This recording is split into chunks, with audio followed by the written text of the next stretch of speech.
Okay, science experiment time with Mr. Fraser. Thank you, Miss Galloway. So, we are going to try an experiment where we pour some milk in a dish. And then what we're going to do is take a couple colors of food coloring. So, Miss Galloway, what of these four colors, yellow, blue, red, or green, would you like in the middle of our dish of milk? How about blue? Blue sounds perfect. So blue's gonna go in the middle, and what we're gonna do in a moment is we're gonna take some laundry detergent.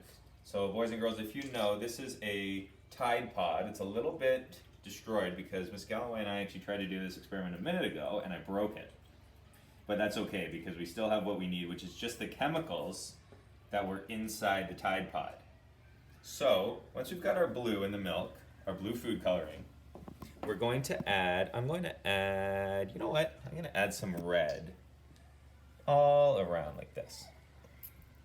Nice. And now, boys and girls, what we're going to do is we are going to take a little pad and we're going to dip it in the chemicals from the Tide Pod. And then, I bet you can guess what's going to happen next. We're going to put this into the milk with the food coloring to see what happens. So we're going to pause the video here. And we would like you to think about and maybe draw a picture of what you think is going to happen. And then tomorrow, we're going to post part 2 of this video where you can see exactly what happened.